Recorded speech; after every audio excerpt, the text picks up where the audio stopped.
Another episode ended by accident. I think actually we had just zoned out of this room in the end of the previous episode, and then there ended up being another 45 minutes of dead air recorded that I cut out, blessedly. Looking everywhere for you. Ooh, somebody's been looking everywhere for us, Teodor.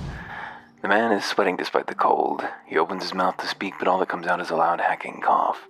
He bends forward, bracing his hands on his thighs while he heaves and gasps. After a lengthy duration, he raises a finger, still panting. All Hefrick's fault. Damn fool sent me to the other side of town looking for you.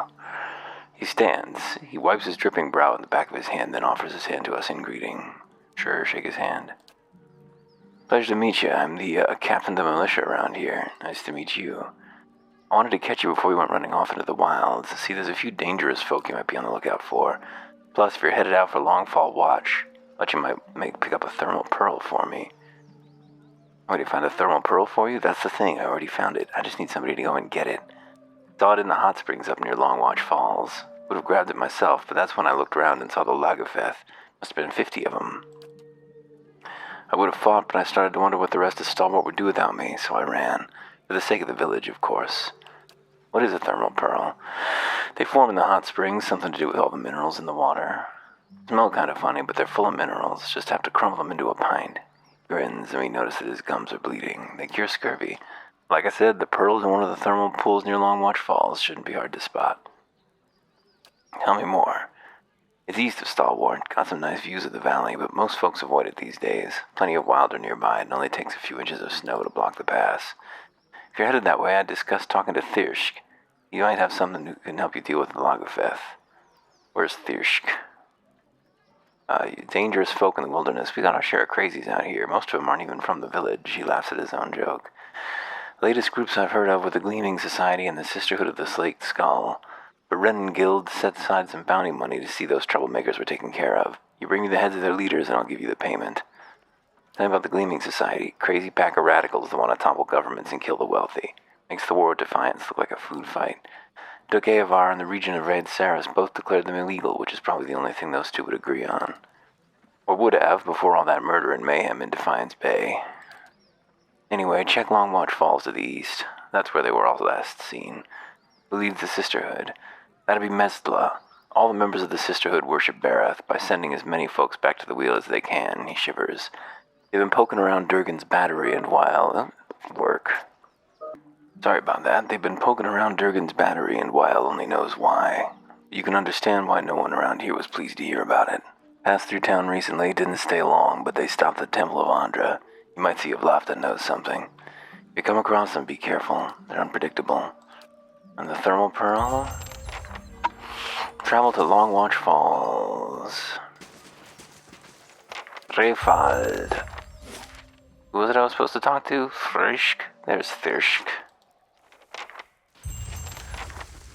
What do you know? It must be soon. 2 days, no more. The dwarf is busy staring into the fire, slowly puffing away on his pipe. As we greet him, he's visibly startled and his pipe clatters to the floor. Sorry, I didn't hear you come in. My ears aren't what they used to be. He stoops, wincing to retrieve his pipe. When he rises again, he has a hand against his side. Are you hurt? Wasn't the ogres, I can tell you that. Put a few arrows in one of those, and they're generally of the good sense to back off. But I've been hunting this wolf for near a year now, a man-eater, cunning, nasty thing, and every time I get close it slips away. The beast has already claimed many lives. The first victim was my son, Soldrin. He looks down at his pipe for a moment, features hardening. Got the better of me this last time, distracted me long enough for one of its kin to turn up, nearly bit me clean in half. He winces. I'm a few weeks out from trying again. You said this thing is a wolf? No ordinary wolf, a monster. This creature's big, and I see the signs it leaves behind. Mess it made the last couple hunters and the elk. It doesn't always finish its meals. Damn thing might be sick. Might have a bullet in its jaw or something. In any case, it needs to be put down. Where is it? It roams the russet wood out to the west. Seems to have decided the lake is a good place to find prey. It's picked off some of the scattered ogres from time to time, but mostly it's been going after hunters and travelers. You tell me about your previous encounters? Nothing to tell. Near misses, all of them. One time he clambered right up the cliffs to avoid my snares. Another time he chased a bear into my camp. I nearly had him once. I could hear him bellow below, eating. I had the gun aimed right for him, until the wind changed. He charged headlong into the tree to get at me. Nearly knocked me off my perch, and when I righted myself, he was gone. I'll keep an eye out for it. It needs doing, but I warn you, this beast is not to be trifled with. It must make its lair somewhere to the west. If you mean to go there, keep your wits about you. Watch yourself on the mountain. In these lean times, everyone looks like prey for something. Who are you? I'm Thirsk. I've lived here long enough that the kids have started calling me the Old Hunter, and that's about all I can say for myself. Got questions? Coming to your elders for advice, is it? What can I do for you? Teildor said I should talk to you before I head to Longwatch Falls, and good thing he did. Hot Springs Road north of the road are crawling with Lagufeth. I'm surprised Teildor found himself out there. The thing to know about Lagufeth is they're fast, tolerant to cold too, so try another angle of attack. These'll come in handy if you get in trouble. But if I'm being honest, you may not even need them. You handled those ogres well enough, and you look like you could hold your own against the Lagufeth too.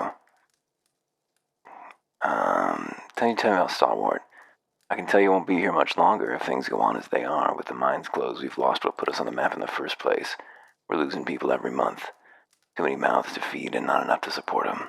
Even the game's dwindling. I've been lucky. I've hides and horns enough to keep the traders happy. But now the ogres are picking the rest of us off. What can you tell me about the ogres? Only that they've been coming down in force again and again, trying to drive us out or kill us outright. The moment we started looking into Durgan's battery, it was like we'd kicked a hornet's nest. We made a good showing against that last group, by the way. I think you've given them reason to think twice about coming back. Why is hunting so poor? It's been a colder season than usual, and the elk herds aren't faring well. We're stuck fighting with the ogre clans and the wolves over what's left. Not to mention the occasional beast. We've lost a lot of young hunters. Has the legacy struck Stalwart as well? It has. We had some hope in the early days that we'd be spared, isolated as we are. That hope died in a hurry. Not everyone's been so unlucky, of course. You'll see a few pampered sprats around. Treating them like precious stones won't see them grow up any faster, if at all. Sudden sorrow in his features belies his soft laughter. You must have some interesting hunting stories. Long hours checking snares and waiting out elk, mostly. Used to hunt some of the big ones, bear, stilgar. But up here it comes down to necessity. Which means keeping Stalwart fed or else keeping it safe. Thirsk grunts. Thing is, the last hunt didn't go so well, as you can see. That's all my questions. Well, I suppose potions of mirrored images are useful no matter what you're going up against. Let me open your doors. Pop your chests. Who's Maneha? Huh, that's what I get for asking directions in the middle of nowhere. Ooh, Maneha is a party NPC. Who are we gonna replace? I guess we could move Adair out. Adair has so much dialogue, though. Say, I don't suppose you've seen any mysterious old buildings in the mountains lately, have you? The Amawa wears an assortment of bangles, bands, cuffs, and chains as thick as armor. She watches us with a raised eyebrow and eyes gleaming with mirth. You mean Durgan's Battery? No, but I've heard that name a lot around here. I'm looking for the Abbey of the Fallen Moon. It's an obscure temple dedicated to Andra. Why are you looking for the Abbey? I'm a gift bearer. My job is to gather tokens of things people want forgotten and surrender them to the Lady of Lament. Best place to do that is the Abbey of the Fallen Moon. Gift bearers usually dispose of tokens in the sea. Why are you going to the Abbey? Well, you throw some things into the sea and maybe they wash up on the shores one day. But you want something really good and forgotten, you take it to the Abbey. Adair stares at Durrance with a half-crazed look in his eyes, scratching his beard in contemplation. His smile broadens as he thinks. That's weird. Why did that happen? What does that mean? What kinds of tokens do you take? Anything that represents a moment or memory someone wishes to leave behind. Love notes, awkward family heirlooms, bad poetry. The kinds of things you want to forget. So what are you taking to the Abbey now? She gives us a sly grin. The Abbey's all about forgetting. Wouldn't be much forgetting if I told you about it, would there? Her smile falters briefly. I see. I might be here a while. Half the villagers have never heard of the Abbey, and the ones that have, no one knows where it is. So I'm trying to think of this as an extended holiday in a remote mining village that smells like fish. I've got business in the region. We could travel together. You won't regret it. I got a lovely singing voice. Bring her on. Kick the grieving mother out. One of 3, I believe. She's level 13. She's got like exactly identical experience to our primary, so fish. Fishery worker, perhaps I should wait outside. That rancid smell. Why didn't I save room for dessert? The roasting fish provide much of the pungent odor permeating the factory. That smell's never washing off. You'll never forget it? Fishery worker, fisheries closed for the night. Alright. Fresh fish! Freshly caught! Oh, loud. Loud. Effigy's eyes, it looked at me. Ah!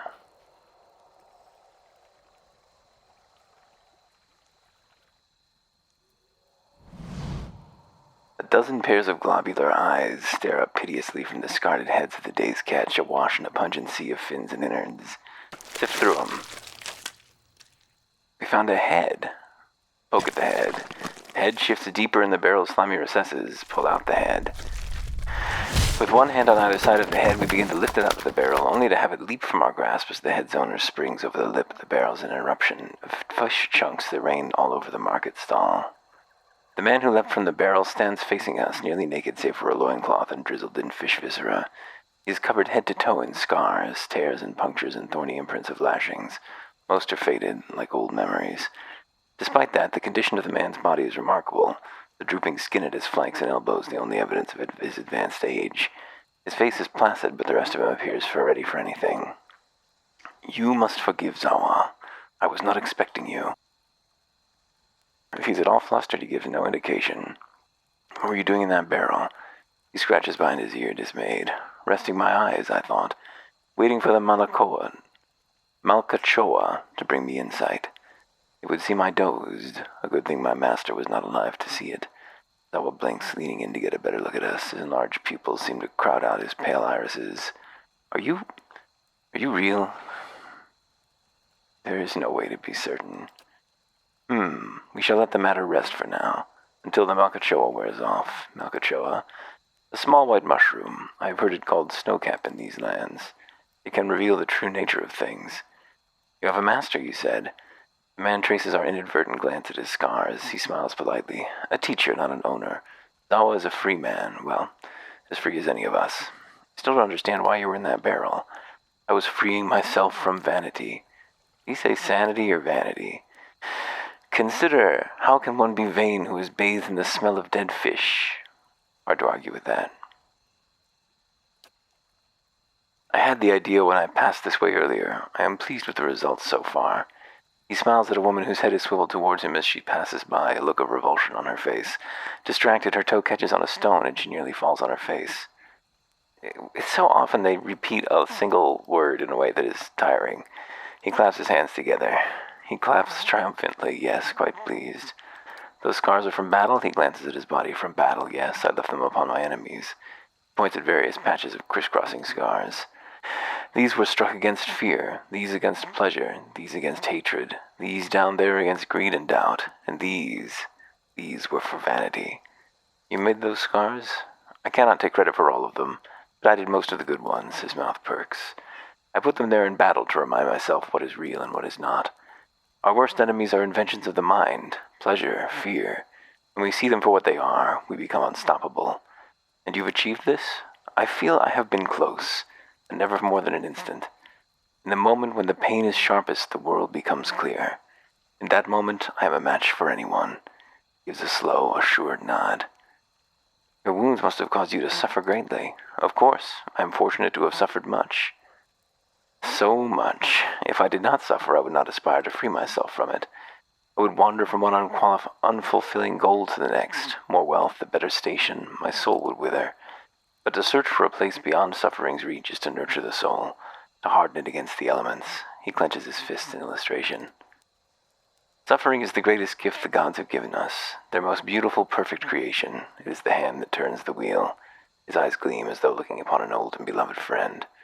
Do you often smear yourself with fish? He chuckles. Gods know, what a way to travel the world. The usual way is to smear yourself with the ashes of the dead, but they do not burn their dead here, so I have to make do with what the land provides. He sniffs the air. The cold seems to conquer the smell. Even now the scent hides itself. Disappointing. You don't seem like you're from around here. I was visiting a monastery not far from here. I found it empty, but met a messenger as I left. He carried a call for aid. Seeking this, he would find no monks in the monastery. I chose to go in their place. Zawa is no longer young, but in combat. He is still the greatest of the Takan people. It seemed only right that he should go. Stalwart hired me as well. He shrugs. I would not say I am hired. I seek no wage, and I promise no result. I have chosen a path, and my spoils come from walking it. And an easy frown settles on his face, almost a wince. In this fortress, this Durgan's battery, its people are gone. Zawa would know why. If you seek the White Forge as well, I could all use the help of an experienced warrior. His face tilts upward, his eyes fixing to the sky. He remains motionless, entranced. At length he blinks as if awakening and looks back at us. He shrugs cheerily. If one wishes to swim, it is no time to argue with the current. Here we are, together, in this moment, because a perfect force has willed it. Who is Zawa to argue? He looks us squarely in the eyes, and for once they do not drift. I will walk with you so long as the gods wish it so. Who do we swap now? Aloth's so talkative. I hate to lose Durance. Let's get rid of Aloth. We're making the party a lot more mask here. We got a bunch of melee characters. Look at all those hit points. I think the third NPC is also a melee character. Now I think about it. We'll see if we can find her. Deerwood. This way to Longwatch Falls. Lord Seedrock leaves the stronghold. I hope we didn't miss someone important. Who's Odena? She's just granting her... Well, anyway. Let's walk over to the other side so we can go to the Russellwood as well. Not sure which of these is really first.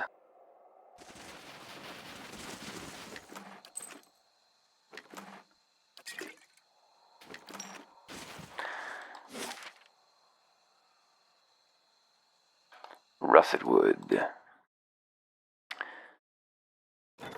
Supplicant from Defiance Bay. Just take the money and go. Ringer berries. Shall we talk to these folks at length? My thoughts wander off into the lost builders of this fortress we seek. They were erased from the world. I wonder, was it meant to be so? Everything happens with a purpose, even if it's unclear to us. No one deserves that. If they all killed each other, then they had it coming.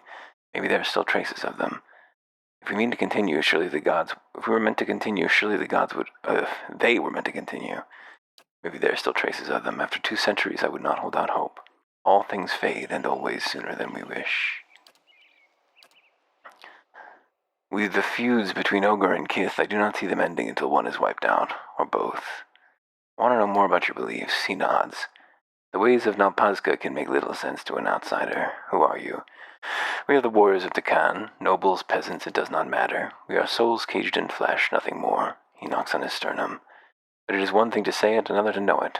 So we train until we know it, or until we meet our ends. He regards us for a moment. I give this answer because it is what you wanted, but the Nalpazga would say different. They would say that we are nothing at all. What does the Nalpazga seek? He studies the horizon. He smiles as if at a pleasant thought, and does not look at us as we speak. Perfection. He lets the word hang in the air for a moment, as though it were an invocation. Look around you. The world is perfect. Every being, every moment, every death. He frowns and shakes his head. Rarely do we see this. We stumble through life, lost in distractions. Every practice of the Nalpazga is a reminder to stop stumbling, to know the perfection. How can you say the world is perfect? You think the world imperfect? Most would agree. Most would say the world is imperfect because we suffer. They imagine a world without suffering, and dream of living there and suffer all the more for it. Beneath Zawa's calm expression, a deep fervor begins to glow like fanned embers. This is their mistake. The world is perfect. It was created by a boundless wisdom. It is for us to learn why a perfect world requires that we suffer. Why then, you said, when we met, you said you were freeing yourself from vanity. Vanity is a snare that roots us to the ground. The way we see ourselves, the way others see us. These things are not real. They cannot be touched. The Nalpazga teachings reveal many such snares. He frowns it off. He counts them off. Fear, pleasure, doubt, hatred. They hold us back if we let ourselves be caught. And what happens if you can avoid being caught? Then you see only what is truly there, and you no longer suffer. You become as a god, seeing things as they do. Zawa speaks as one recalling a fantastic dream. If you can loose yourself from the snares, then you are free. Tell me about your scars, he smirks. I meet people on the road and they pity me. I have come to find it endearing. They see so many scars and they wonder how can the man beneath not be broken. He runs his fingers over the puckered remnants of a gash in his left forearm. A scar is a wound that heals, a living reminder of our power over suffering. They cause no pain, only the echo of pain which cannot hurt you. Show me a scarred man and I will show you a man who can overcome. Why'd you eat in Snowcap when we met? At Malkachoa? At any time it is rare that I have not eaten some. When you first try it, it seems a beautiful fantasy. You see colors you have never seen, meet creatures that are not there. With practice, you see that all it does is show you reality, the essence of things, how they are alike and connected. I have watched trees grow and wilt before me. I have tasted meat and known the animal's life as if it were mine. He leans in conspiratorially. But the Malkachoa often causes the stomach to empty with great violence, so it is not for everyone. Tell me again why it is you think we should suffer. If I did not suffer, I would not aspire to free myself from it. My soul would wither. Ask you about something else. It was just one heading. Where'd you learn how to fight? Most Takan have two choices. They can grow crops, or they can become Nalpazka warriors. I was the youngest of 5, a dreamer. The Nalpazka were always in my thoughts. They did not feel the same about me. 3 times I tried to join their ranks, and 3 times I was refused. Why were you refused? All that time spent dreaming, and I had not thought to prepare. I was lazy, uncoordinated, overweight. He chuckles. If they had not refused me, what shame I might have brought them. But they accepted you eventually. They had no choice. Our high priestess had a vision. Let me guess. Malkachoa? He shrugs. Malkachoa plus some other shit, knowing her. No one put on a better ceremony than she did. What did she see? She saw me, as chieftain, leading a host of Nalpazka warriors to victory over our enemies, the Ketchmadal. The last word twists in his mouth as though he'd eaten something spoiled. Our last chieftain had died over the winter. A new one had not yet arisen from the Nalpazka. So the timing was right. The next day they brought me before the Ixapillo, the great master of the Nalpazka, and I became his pupil. And this Ixapillo taught you everything you know now. I still trained with the other instructors, sparred and meditated with my Nalpazka brothers and sisters. I learned from all of them. But learning from Ixapillo was a chieftain's privilege. He knew the secrets that could grant mastery over reality, invincibility, and combat. When an Nalpazka was deemed a worthy successor to a chiefdom greater than his peers, Ixapillo would take him in, prepare him for the future. I would not be as I am now without his lessons. You said your teacher taught you to master reality. Did you learn his secrets? He opens his mouth to speak, but only a slow exhalation escapes. He looks at us, frowning, and tries again. Not all of them. What was it your master never taught you? A story for another time, perhaps. One thing he did teach me was that the more you talk, the less you hear. And the less you hear, the less you have that is worth saying. Tell me about your home. Ixamidal is vast. Outsiders think of it as one land, as its people as one people. But if you walk across it, you see that there are many Ixamidals. The Ixamidal that Takan know is rich in soil and water. The crops seem to grow in front of you. We build our homes along the Aki River, and it is good to us. Though every so often it floods, so the Takan do not forget their suffering. It would not be the rainy season without my neighbor Esli swimming after his escaped goats and nearly drowning. The mirth on Zawa's face buries itself suddenly as though evading capture. But home is an idea, no more real than justice or honor. My home is here now, wherever I stand. What were you doing before you came here? I hope to share knowledge with the monks of the Thousand Dreams. Their monastery lies east of here. They are said to be seekers of greater truth like the Nalpazka, but if they still exist, I did not find them there. Cool. Whoa, careful. Somebody talking? Guess not. What you got for me? How'd you end up in Stalwart? The other gift bearers told me Stalwart was close to the Abbey, so they suggested I ask for directions in town. You mean the other gift bearers don't know where the Abbey is? Like I said, it's one of Andra's most ancient temples, and her followers aren't really known for their record keeping. You're not exactly dressed for the weather.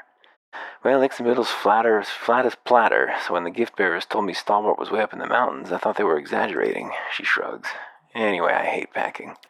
I see. Always happy to chat. How'd you become a gift bearer? I guess I like wandering and meeting new folks. I've never been good at staying in one place for long, she shrugs. Tell me about yourself. Where to begin? I spent almost 10 years as a mercenary in Old Valia. Plenty of work there. She tilts her head up and starts counting items off on her fingers. After that, I fought with pirates in the Deadfire, or for them, depending on who was paying. Did a short stint in the White That Wends, then roamed around the Living Lands, and finally joined the Gift Bearers in Ixamiddle. And here I am, she grins. Actually, I was asking about where you came from before your adventures. Not much to tell. She waves a hand and looks away quickly. Grew up in Raotai. Left when I was still pretty young and haven't been back since.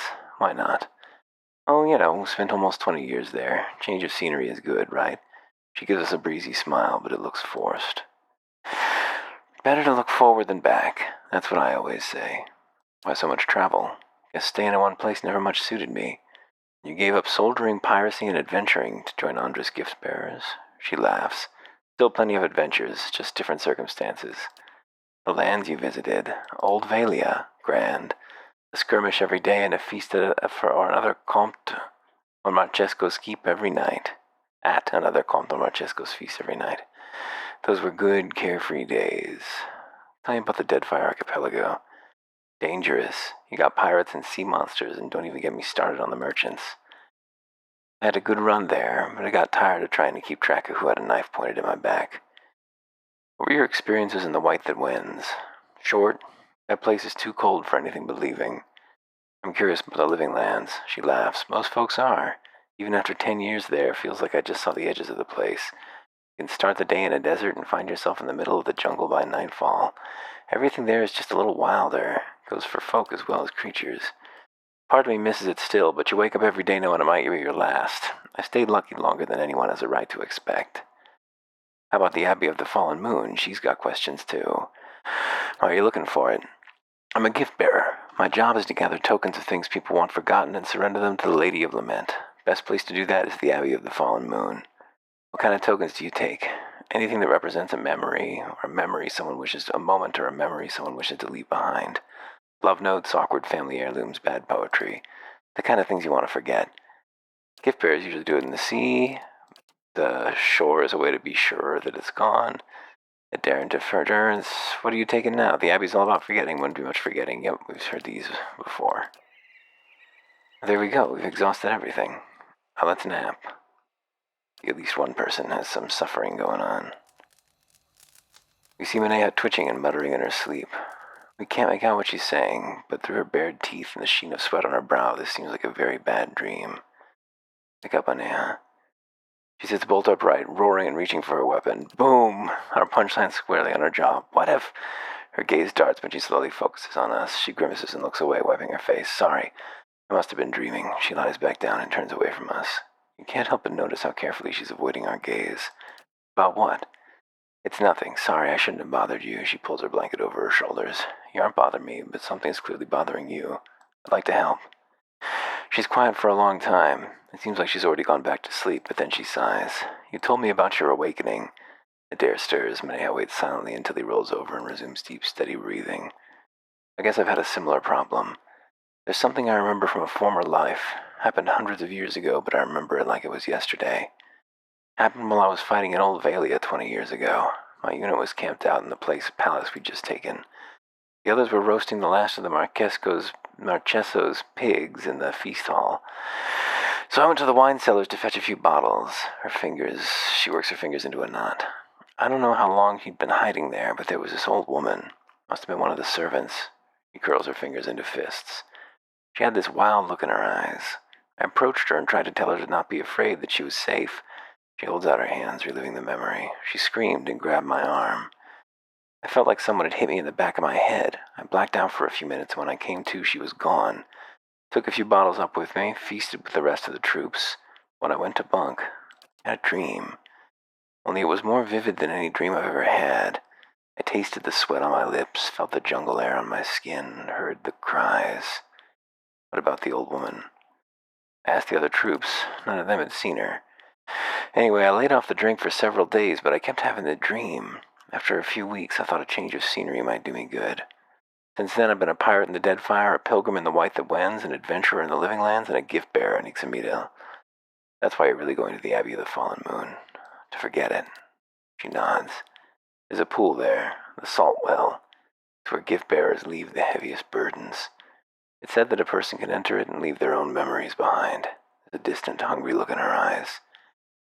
And you would leave this haunting memory in the Salt Well. That's the plan. What if you use more than you intend? At this point, I'd gladly give up all my memories if that's what it takes for peace in this life and the next. I wanted to ask you about something.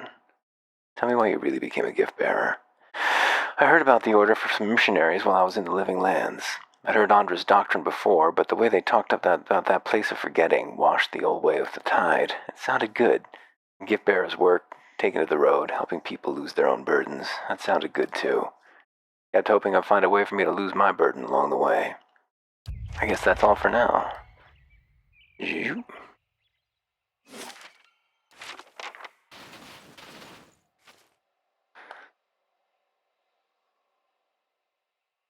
Wolf lies in the snow, panting with exhaustion and pain.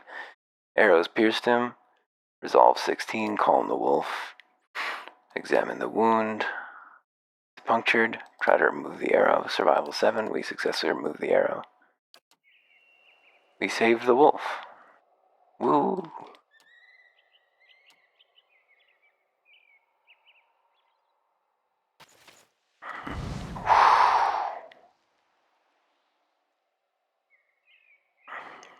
Let's zoom way out, why don't we? I see ice blights.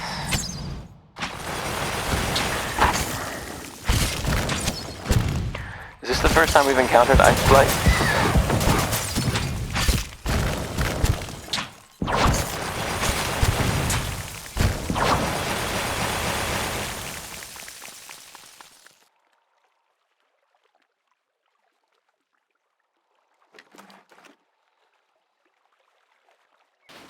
No more ice blights.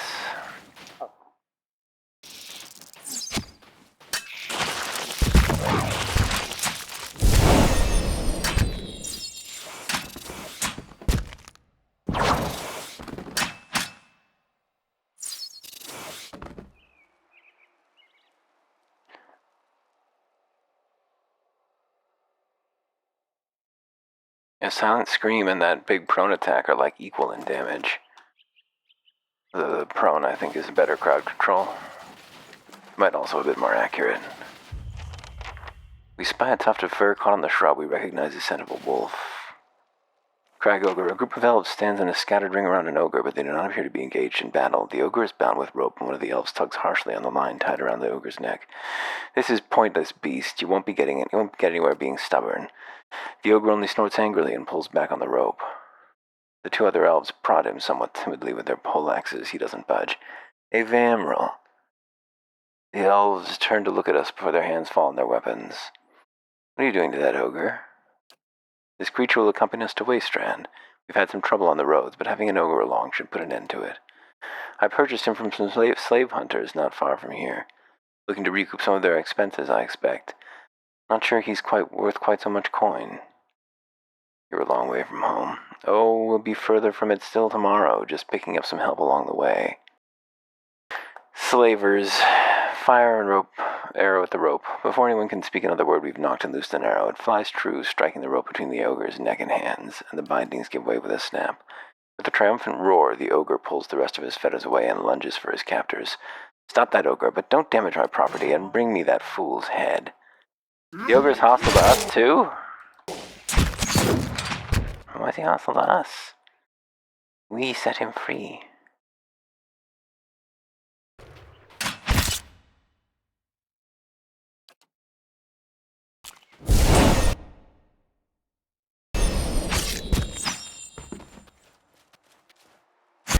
Keep fighting, you fucks.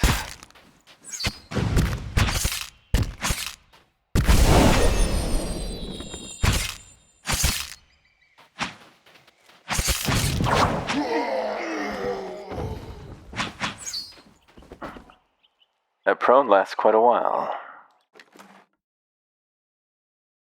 Bittercut. Oh, this is a good one, actually. Apparently.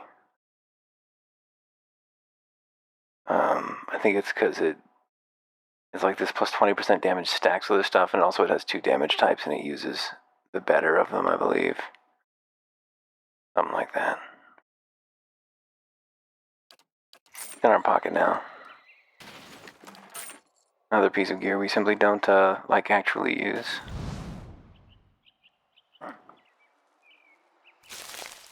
Ringer berries. Hello. Pair of feet. Boots of speed. Plus 3 move speed. Very cool in a different game. Should be safe to cross unless I accidentally turn into a giant beast when we're in the middle. Hope I don't do that. Don't fear for me, Watcher. I may be large, but walking the coals has made me light on my feet. You should test that ice with something heavy. Make sure it's safe. Maybe with an overweight priest that can't shut up. To fall through the ice is said to cause unimaginable horror, but I can come back and try it later if now is not a good time.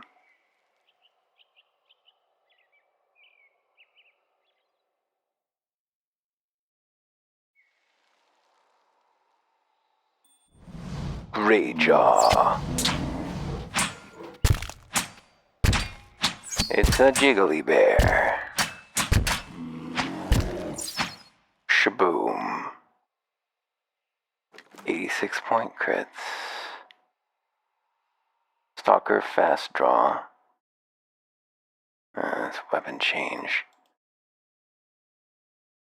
Day 4, took down another stag today. Still not enough hides to make this trip worth it.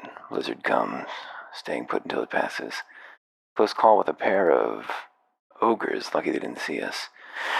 Tracking a large bear, it's definitely Greyjaw. 3 of us should be able to handle 1 bear. Well, it didn't work out that way, unfortunately. I'm sorry for the loss of you. Arquebus.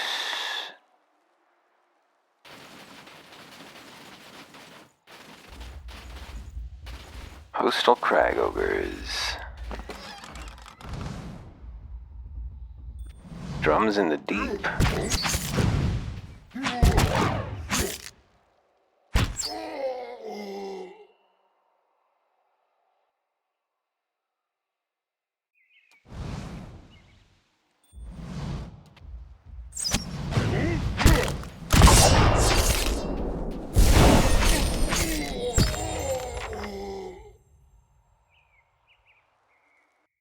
Crag Ogre.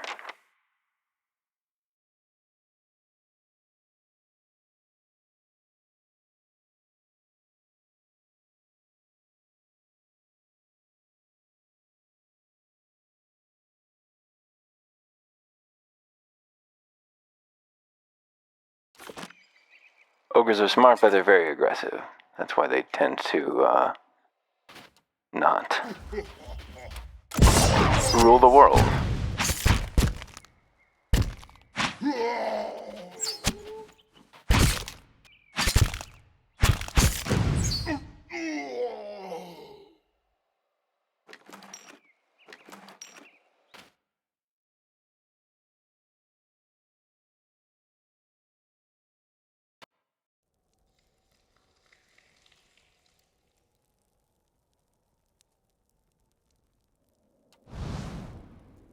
The ogre that decorated this cave will be much in demand among the Takan. The skull work is very pleasing. Petrified skulls as cold and hard as stone. Wax tears dribble from the eye sockets.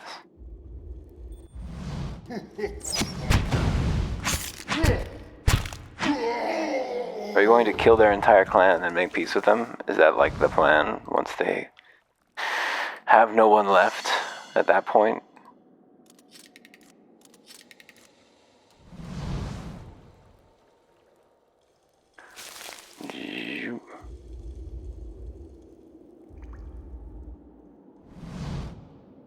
Inspect your surroundings. Secure a grappling hook. Climb down the rope. Hey. Yeah, make a grab for the ledge.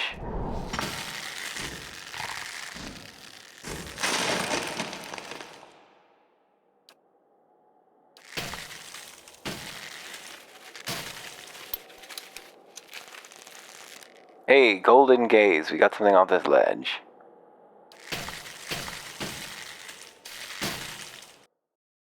than was there.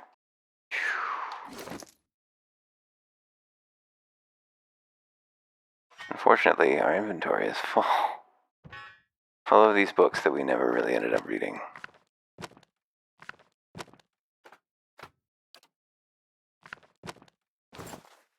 What's Golden Gaze? There it is. It's a rod.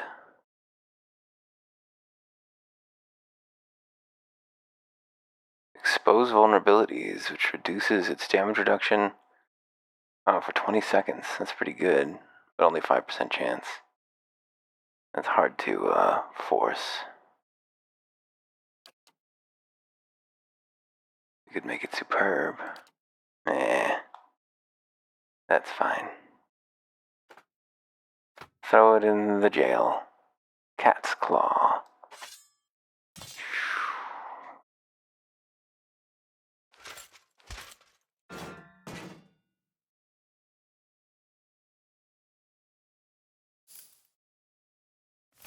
He's got so much fucking armor on him. Oh, maybe we shouldn't have saved. Maybe we should have tried to avoid murdering any trolls at all, any ogres at all. There's a Lagufeth down here.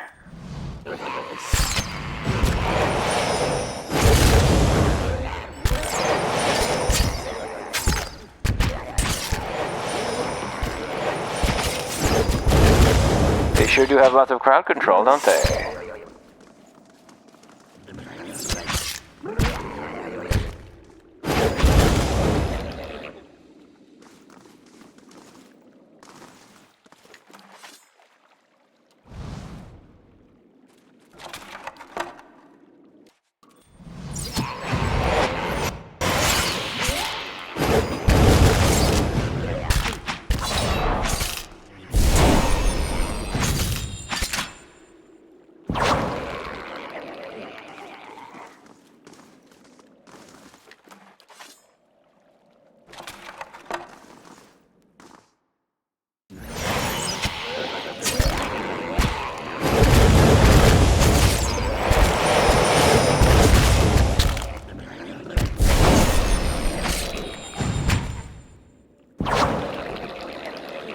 The 1-2 whip.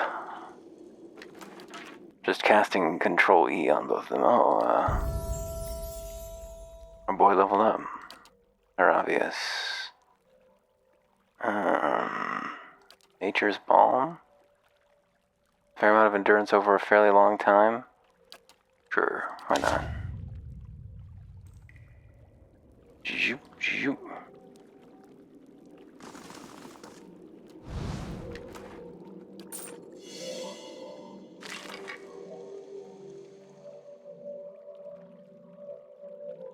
It looks very fancy.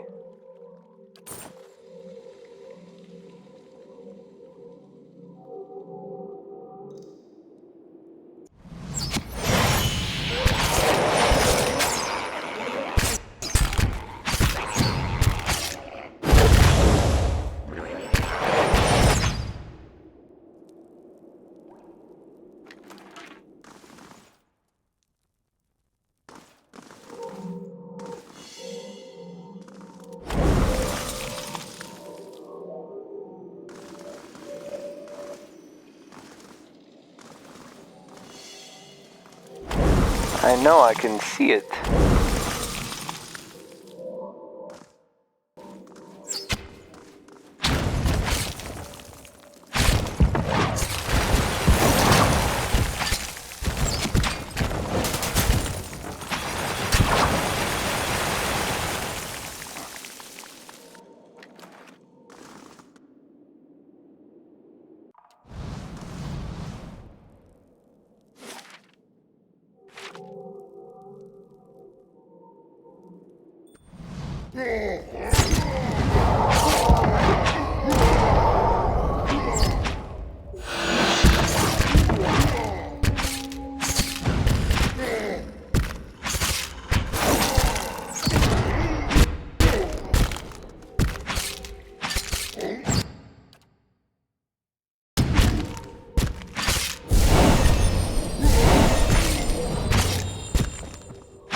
There will be no ogres left to ally with. Probably should have made more than a quick save before doing this. Just in case the fact that we've killed all the ogres stands in the way of our befriending the ogres.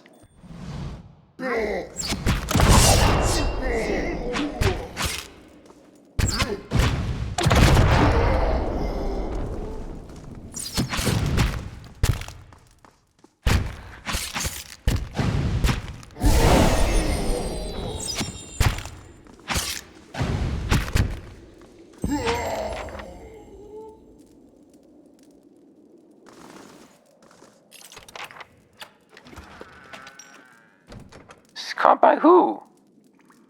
Who caught us stealing? Oh, this Cragogre Cannoneer down here.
Oh, what just happened?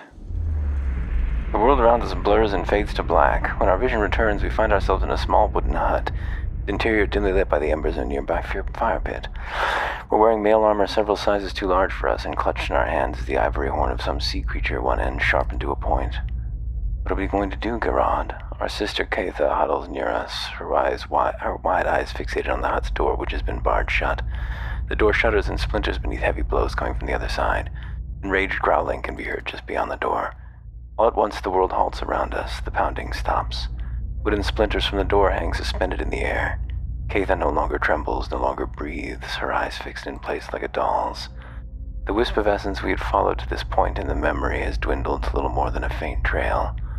However, we find it by concentrating on what happened next, we're able to sense whether it truly did. Unbar the door and fling it open. No sooner does our mind touch on the possibility than the world lurches back into motion. A large creature resembling a bear and taller than any man in our tribe stands just outside the door. Its cold black eyes widen slightly in confusion when it sees us. Beckon the creature to attack us. Enraged by your audacity, the creature charges, easily swatting us across the hut with one massive paw. As it does so, Keitha dodges past the creature and escapes the hunt. Each breath is agony, but we clutch the horn defiantly as the creature advances. The snarling of the creature and our own belabored breathing fades. Is that how it happened? It's been so long, hard to remember. I had the vision when I picked up a horn, part of a helm apparently. A helm, yes, my helm. I remember it, but who was I? Why haven't I returned to the wheel? Maybe if you knew who you were, you would know whether it was time to move on. That helm is all that remains of my old life. If you have found some of me within one piece, perhaps my memories are scattered with the rest of it. Perhaps there is peace to be found in its reassembly. I'll track down the other parts. Sure. Find helm bits. Free ghost.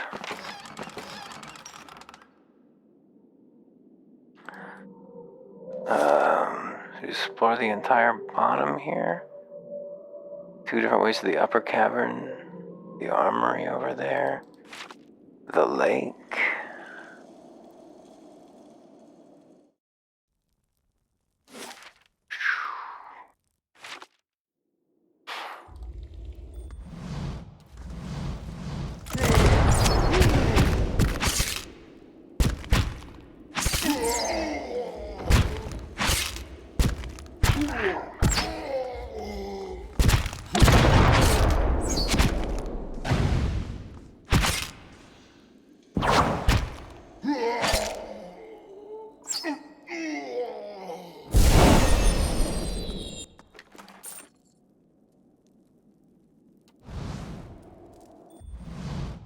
There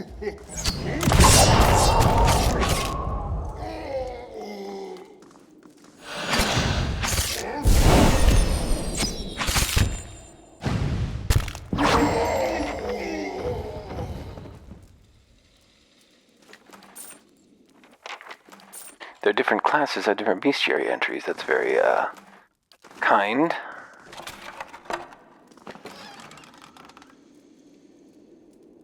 Smells of burnt fat.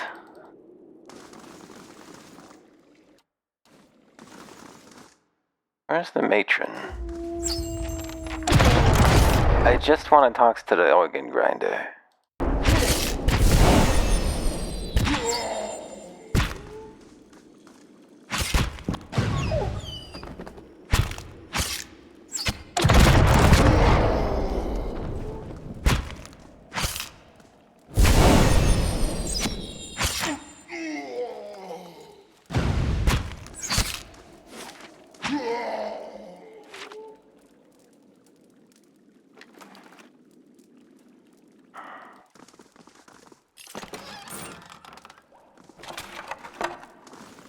Some kind of shield there or something? Or it could have been a stone. Where is, we never found the key to this door. But we've been everywhere now. How can we have failed to get it? How can we have failed in this? Maybe we have to enter from inside, actually, because there's that other way up down here. Like if we go like this, over here, we can enter into that corner room. That seems reasonable to me. That seems possible. Yes, yes indeed. Hello, Matron Berrigan. I've slaughtered countless of your fish, sweat, sulfur. The ogre matron swift sniffs at the air, her nostrils wide and dark as two pistol barrels. Ah, good, the smell still lingers. You approach the Flames That Whisper clan with the stink of stalwart heavy upon you. You fill our halls with dreams of battle and bloodshed. A feral grimace parts the matron's teeth, yet even while her fingers clamp into a fist, she watches us carefully. I've come and talked on behalf of Stalwart. I'm just trying to protect the village, she snorts. What right have cowards and agitators to protection? The villagers spy on our camps and spoil our hunts. They pick us off only to retreat behind their walls. Cold fury rumbles in her voice. Like a crack in the ice, they spread deeper into our lands with each waning moon. But we'll answer them blow for blow. She punctuates her words by ramming one meaty fist into the other. The villagers seek the White Forge. They're not after you. Yet they come with weapons in hand and mark their passage with the blood of my kind. Wiry black hairs bristle along her arms and neck. And their strength fails, so they send you to carve a path through the fallen keep. A shiver runs through her thick flesh. Durgan's battery unsettles you. Of course it does. Her hot breath hisses between bared teeth. The other ogres growl and glare at us. It's the diseased carcass of a ruined civilization. It festers with the restless spirits and rotten magic. I see. She roars and clutches her head with wide, long-fingered hands.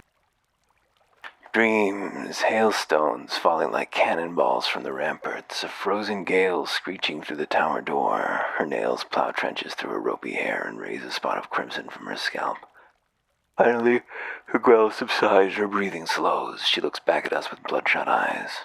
Most dreams are fears given a face, but that does not mean those fears are unfounded. My dreams drove me to found this clan. Now my dreams tell me that Stalwart's ambition will destroy us. Stalwart's barely surviving. The last thing they want is further trouble with you or anyone else. She grunts. The dreams show me a heap of rubble atop their village. Yet why would they send you? She slits her eyes, scraping her leathery neck and with plate-thick fingernails. I heard another adventuring company, members of the Leaden Key, crossed your path. I'm looking for anything they might have found. Her eyes narrow. The night winds whispered this name to me. They found us clubs and cannons ready. As for what we found on them, I've more trust in you than those villagers, or the next pack of fools they call here. She scratches her head, and the rough sound is like the scraping of an iron file. I'll give you my blessing, and the remains of the last clods that passed through. Perhaps they found something of value to you. But you must keep Stalwart from harassing us further. Of course. Hey, we didn't hear that the leaden key was around here at all, but I'll take it. Then take the bounty of your foolish predecessors. May it serve you better. She scowls. Under the circumstances, I'll overlook your slaughter of my clan. You shall have the peace of flames that whisper. For now, I hope your skills are as fine as your words. It is rare that a matron betrays her dreams. Let's reload and not kill any of the ogres. Good, we got a quicksand autosave here. Now the question is, can Stray go by himself into the lower level? Only he is truly stealthy. Fuck.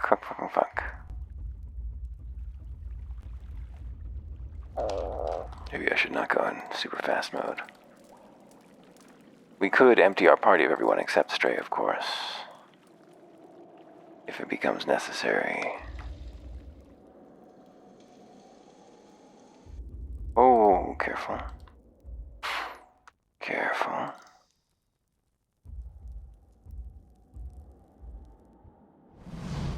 Yeah, secure grappling hook.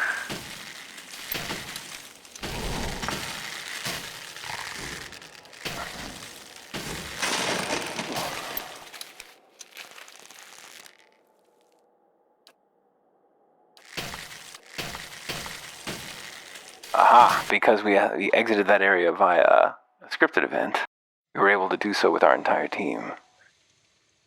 Unfortunately, this may still be hard to get through this room.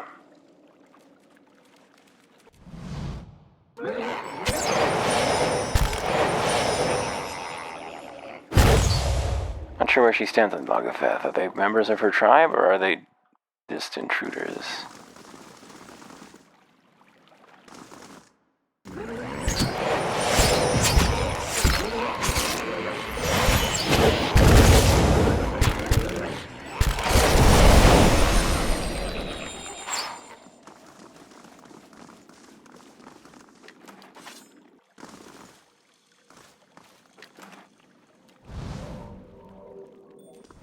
Uh-oh.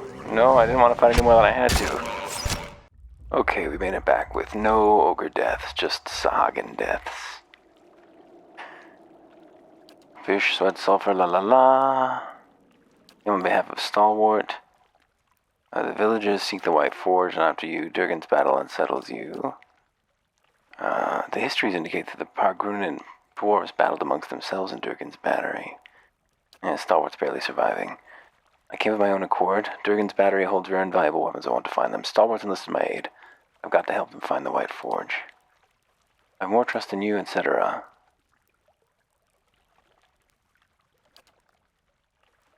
Agreed. You have the peace. My thanks for avoiding unnecessary violence to my clan. Hey, Morug can give you a place to rest and access your supplies. Speak with him at the mouth of the cave. She raises a scarred and muscled arm. I hope your skills are as fine as your words, Elf. It's rare that a matron betrays her dreams. Hey, we did it. Minimal violence. My question is, are the Yagofeth hostile still? Or do they also become peaceful? They are still hostile, okay. So they are not part of the clan.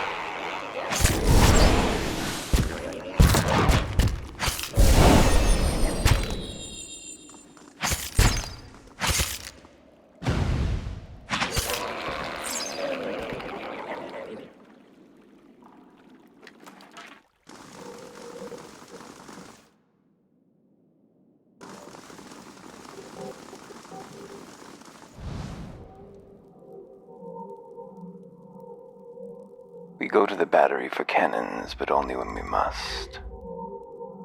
Now the villagers will leave us, yes. They'd better. Hat.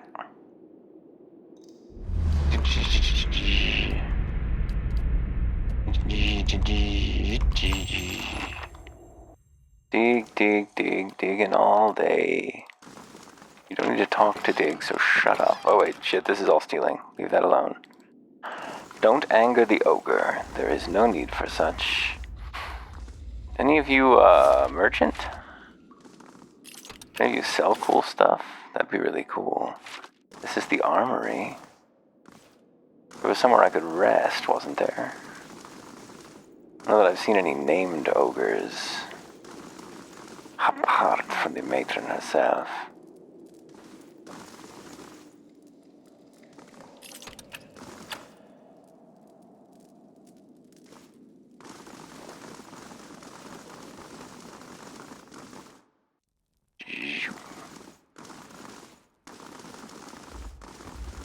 Oh, nope, not that. The eating room. There's no named ogre here. What? Didn't she say she'd have somebody set us up with her stuff? Maybe it's in the scrying chamber. No, that's where she is. Oh shit, traps.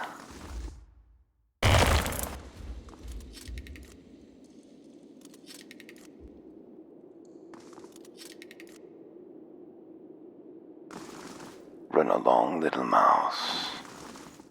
Little mouse does great deeds.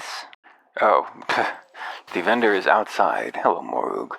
Matron Barrigan told me to sell you whatever you want. You to buy something? Sure. Why do ogres have gauntlets of ogre might? They wouldn't need it.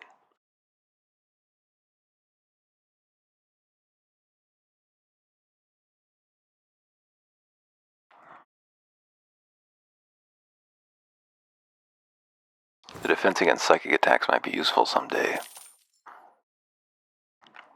Let me sell off some of this garbage.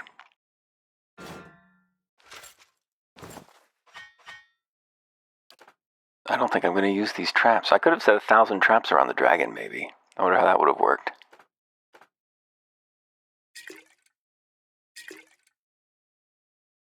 "10 seconds. I don't know. What's the point?"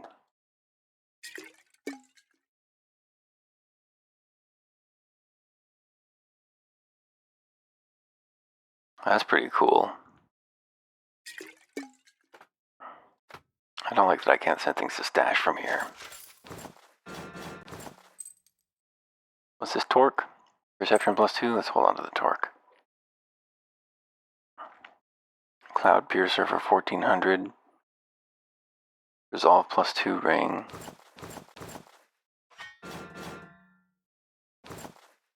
Yeah, let's hold on to the clothes as well. Sook Hunting Bowden and Silver Shit. We're holding on to the Blade of the Endless Paths, I believe. Oh yeah, +5% melee damage. I was going to give that to the monk.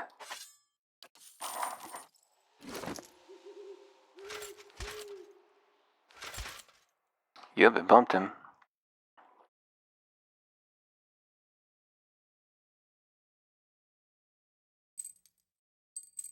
Have some bonus to perception. Have some bonus to resolve. Take it all. There's no shame in it.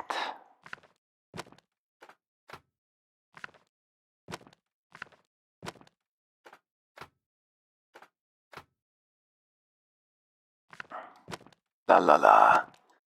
La la la la. Chilling out.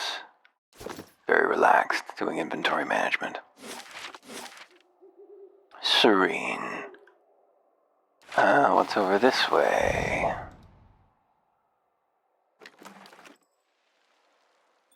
Oh, hello. That's a crowd. Hey, Durance. Use your whispers of treason on that Manugra.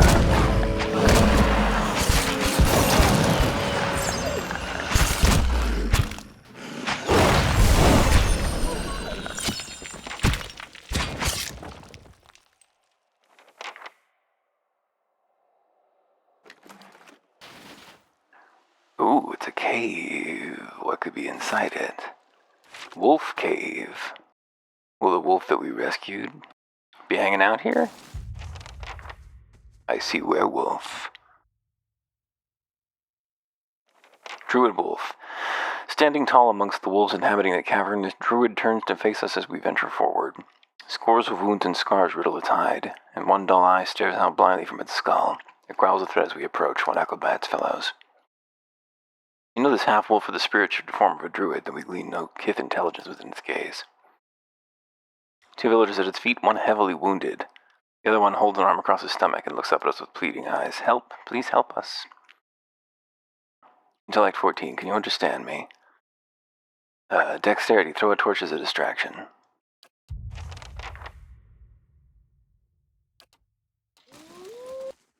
It's sliding around.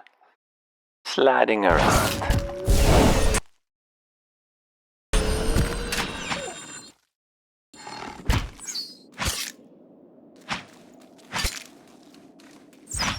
Weird, feral druids, huh?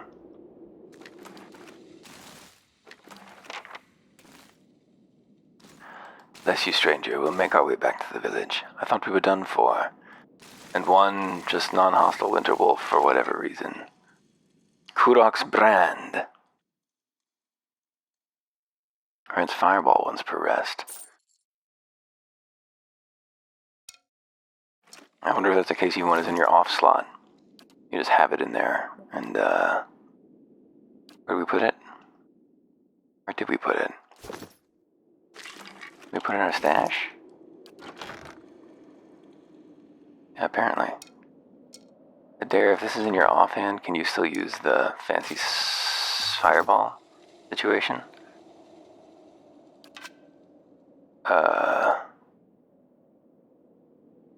Okay. No, you need to have it equipped. Oh well, that's fine. Fireball's not that important to spell. Lose it.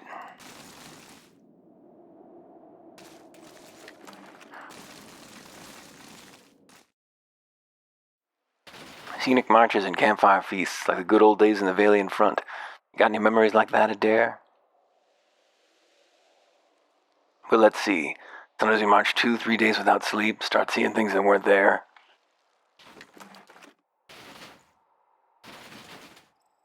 Nice thing about mercenary work is you can always quit.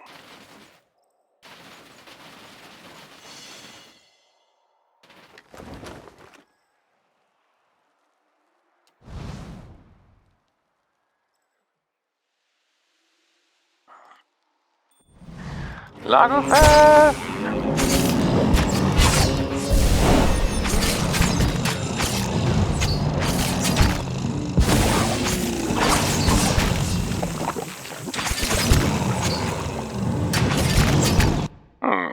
Getting a little beat up on over here. Knock some trolls down, why don't we?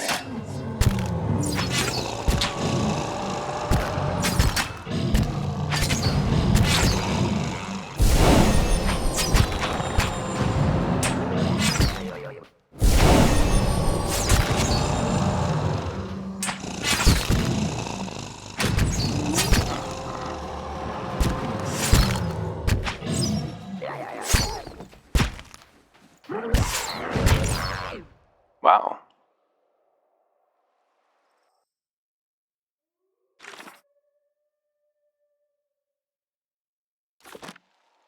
I guess ice trolls are still fungus creatures.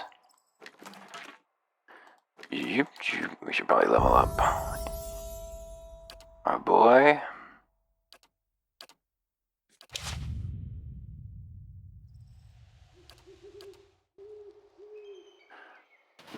You save, please. How about a day-night cycle everywhere? All the outdoor areas have day-night cycles? Uh-oh. Gently with the fingers, they're the best part. I don't want. A slow smile creeps across our face as we approach. The other men and women turn to look at us, their mouths filthy with blood and goblets of flesh. Why, hello there, handsome. What brings you to this part of the russet wood? Why don't you tell me what brings you here? The god of death has willed that we are to remain as servants of the pallid night. There is a path to the Weald that some stray from. Patrons of animancy, the very old, the blindly lucky. We set them right, and Bareth allows us to consume them that we might continue his work until it's decided that we too overstayed. But until then, we relish the journey. Why do you care? Oh, how nice. He's staring at us intently and doesn't appear to have heard our answer. I've never tasted Orland flesh before. I wonder if boiling you first would get rid of all that fur. Are you crazy? You boil me, you lose all the flavor. You want to peel the skin off with a... I should think more before I talk. Remind me. Roll our eyes, stoic. She and her friends rush at us, yeah, of course. Well, let's beguile some motherfuckers. Oh, they've got Dargles in their number? That's weird. That seems, against the vampire. The only one I could dominate would be her. Nope, she can't be charmed either. Fuck, okay, they're all undead. They are all undead.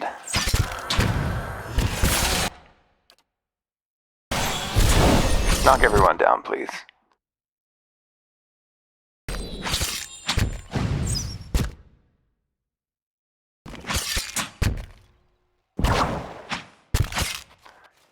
Big hits from the Cypher.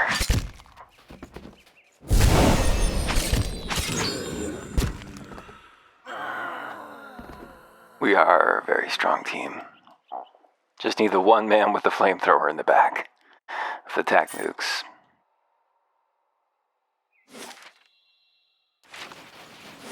Well, that's one of the groups of dangerous persons. The other one sounded like my kind of people. This cracked wooden staff is nearly buried beneath the frost and snow. To our senses, the gathered essence shines like a beacon. Touch the broken staff. We reach out with our watcher's senses and feel this drifting stole surge towards us as if eager to be heard. A feeling of fear and urgency ripples through us. Fear across the distance spanned by time and identity. We know only that we are out of time.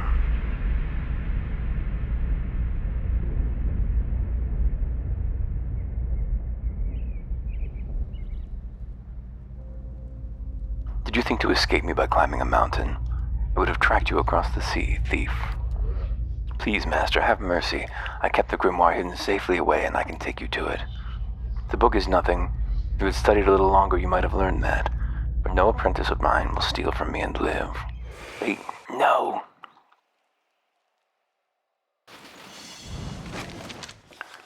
Tattered map. Could be anywhere in White Marsh. Some trees and a rock.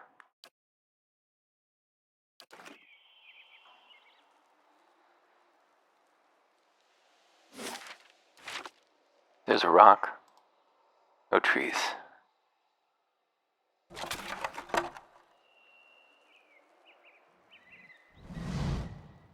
Don't see many on these roads, and the few we do are hunters, woodcutters, or smugglers. Defala, is it? You're the slaver who's after Aleph? A frown chills her features, and here I was thinking we'd found a pleasant last pleasant company on the road. I'm after him, all right. He's going to answer for his crimes and raid Saris, and one way or another you're going to stay out of the way. Wait, his crimes? What crimes? He chose his indentureship. More importantly, he murdered his master's son, 13-year-old boy. Save it, slaver, I'll never help you. I figured that might be the case. Trouble is, I can't let you harm him. But don't worry, I got other uses for you. A nice, strong fellow like you'd do well in the lumber yards. I know a few across the border that'll pay well for you. Yeah, let's see how that goes. Let's see how that goes. For you. Team Flesh Takers.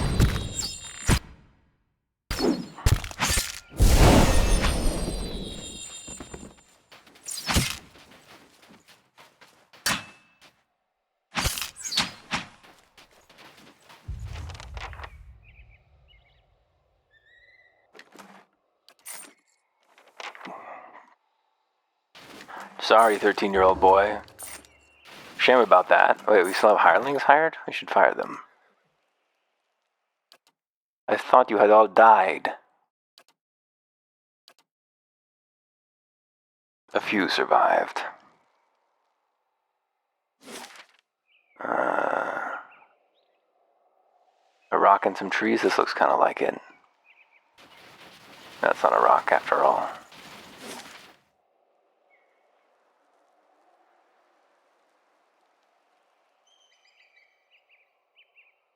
Might be another zone. There's Shrine to Galloway up here.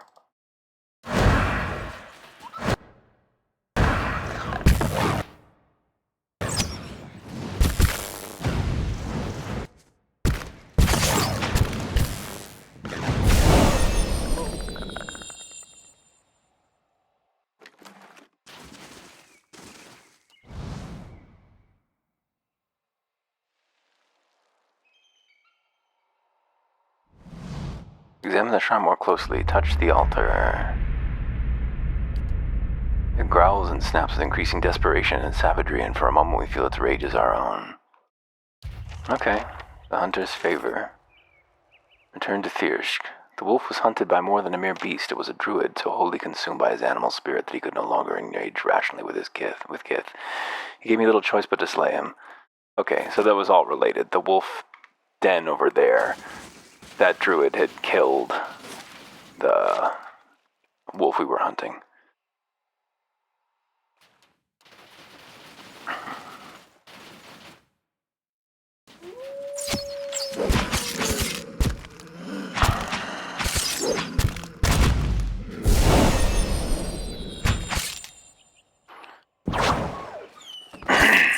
Oh, I attacked my buddy with my spell. Whoops. Now he'll be stunned forever.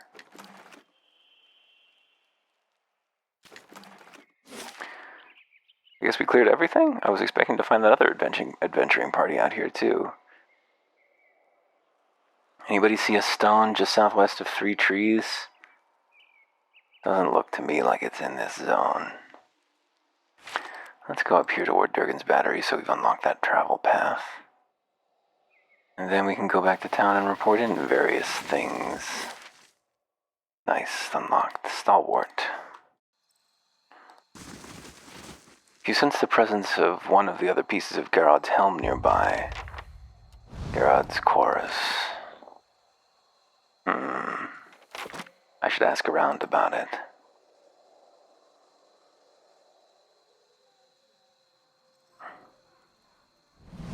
Teal'dor. How about the bounty? I killed the Bareth dudes. Bareth's fellas. Aleph. She said you agreed to your indenture and that you killed a boy in your escape. And I thought you were going to get rid of Defala and not sell me out to her. He takes a deep breath, but his eyes are still focused on us. What she said is true. I had a gambling problem when I was younger. I've paid 7 years of my life for it. I won't pay any more. As for the boy, I didn't want to hurt him, but he saw me when I was sneaking out of the stockade. I wish it had gone differently, but I'd do it again. Anything to keep myself from getting sent back to that place. I've already killed her. Thank the gods, every last one of them. I never thought I'd see this day. And thank you most of all. Here, take this. And tell Hefric that he can keep the rest of the week's fee. I'm off. Yeah, it's not optimal, but, he was a slave. It's not acceptable, even if he agreed to it. That doesn't make those indentured relationships appropriate. And sometimes you're the child of a slave owner. Got rid of that little fella, eh? Take this with my thanks. Didn't need no trouble around here. Alright, guess that's that.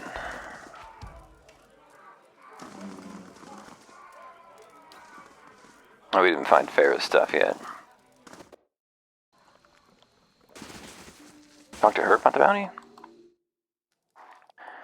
Renin Guild. No? I guess nobody cares about the bounty.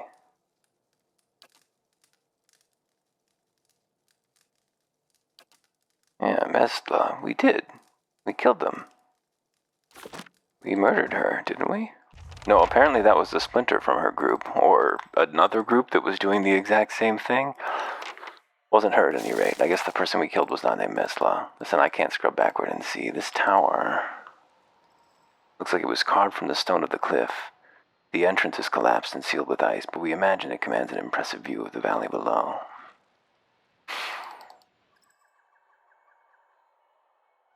Bitter spirits, eh? Oh, there's the Gleaming Society. They're not even going to have any dialogue with us, huh? They're just going to attack us for the crime of...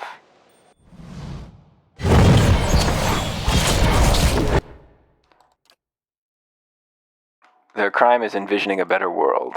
It cannot be. Surprised Josh Sawyer let that one through.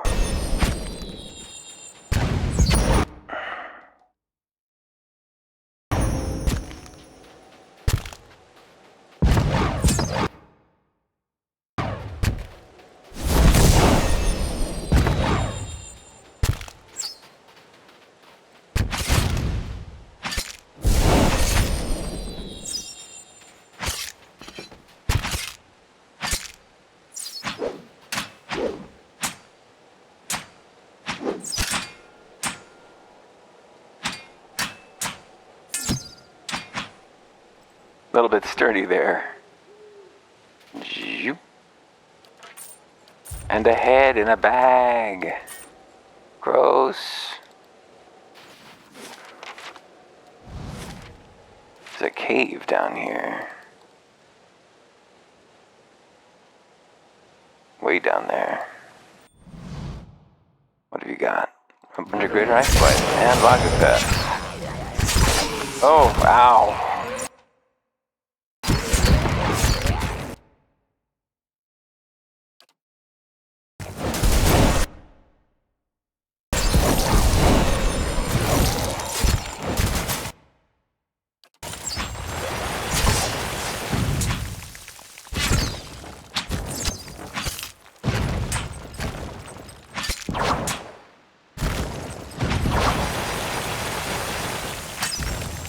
Boom. Sniped.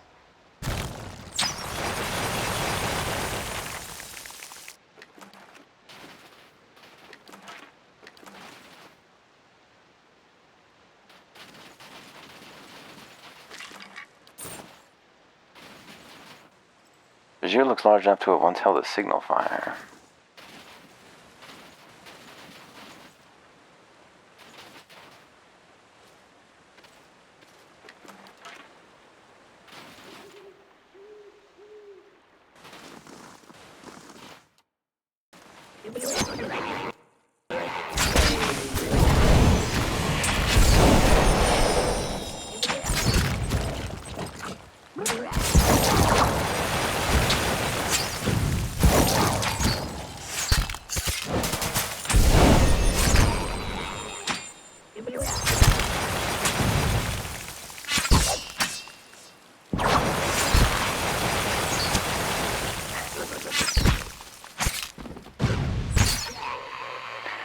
It would be interesting to play with the AI turned all the way on and only controlling the one character. Just see how far you get with that. See how far you can go. You might have to issue like just attack orders sometimes to keep them interested, I'm not sure. Long Watch Falls.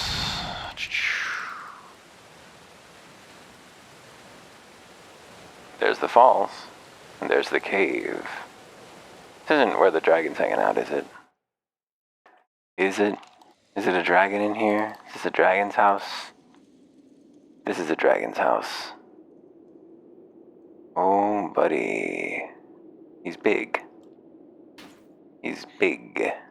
Is he aggro with his friends? Yes, he does. He's supposed to be the hardest enemy in the game. He still has his fear? Yeah, he terrified all of us. Well, summoning a bunch more dudes, too. Can we just burn the dragon down? Is that a possibility? Here, use Time Parasite on the dragon.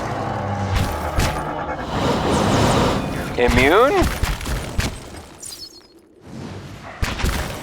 But we got it still. Unfortunately, this is it.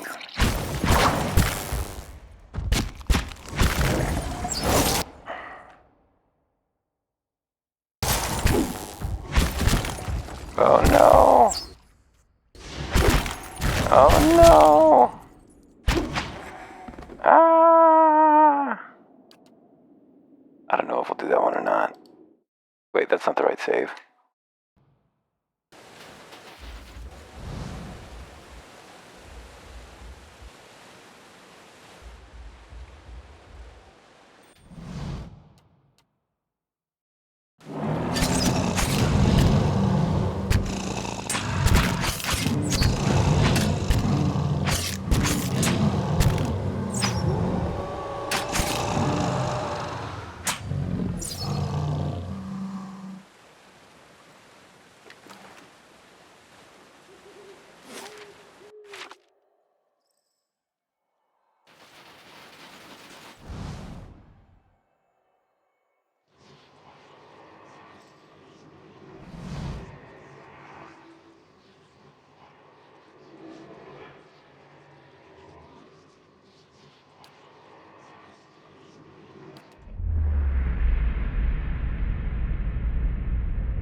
Pretty powerful stuff. Pretty sick juice that we're able to squeeze out. Mr. Redfin.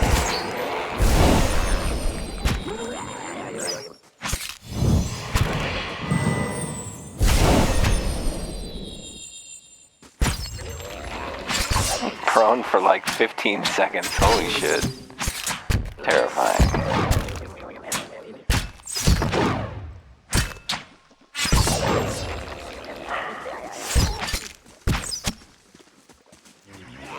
Whoa! Those jibs escaped into the sky. Truly, truly. Just a bubble, the pool is empty. Disappointing. Well, let's kill them all.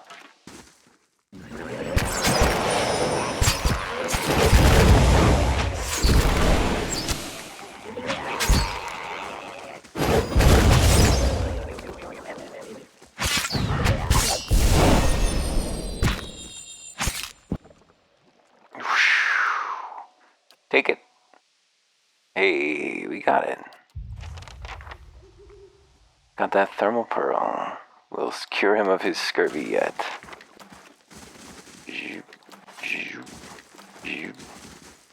Take it all. Take everything. Every last piece of garbage, every piece of fish flesh. You never know when you're going to need it. But we didn't learn anything else about the death of our friend. Maybe this way is north?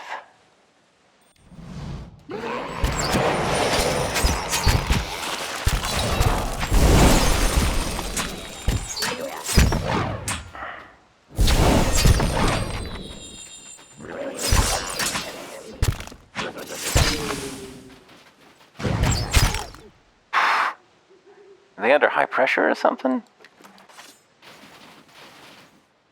We feel someone nudge the small of our back. No one's there. Something's moving in our pack. That's the first person it saw. You're gonna think you're its papa now. The little four-armed fish baby is your son. I couldn't be happier for you. The pearlescent orb just hatched. Oh no. I wonder if I'd done it fast enough if it would not have.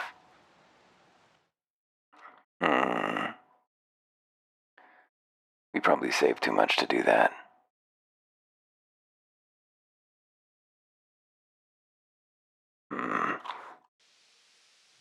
Oh, no, this is good.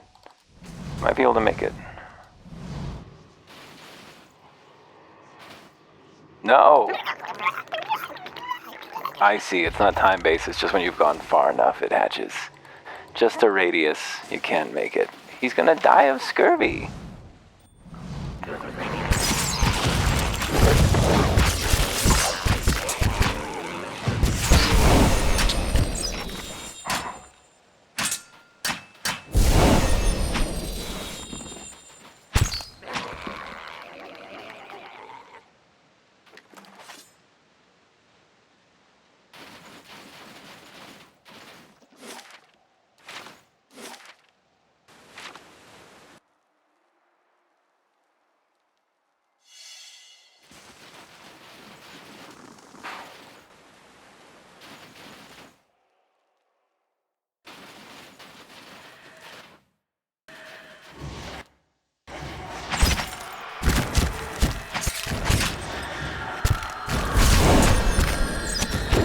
Yowza.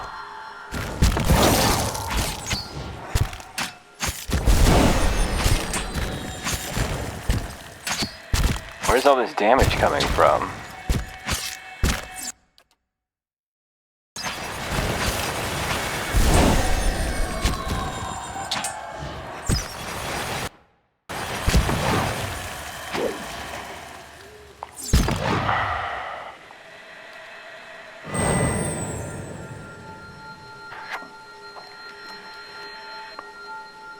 I see a sword in a stone.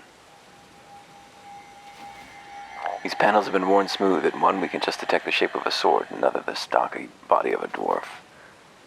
Behind a large alcove, there's a sword and a stone. Move to pull the weapon from the stone. Grab it and pull it out. Continue. Hey, we pull it out with our resolve of 16. Let's see. We'd probably pull the Estic out, but it would be taxing without careful effort. Dexterity 16. Wriggle it loose. Dexterity 16, wriggle it loose. Inspect the blade. Draw the Estic from the stone.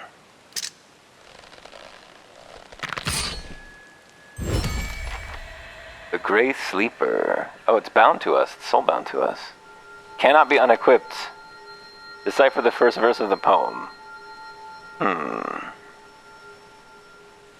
Seek the whirling agent made of copra adra stone. Awaken first your essence so that you may atone.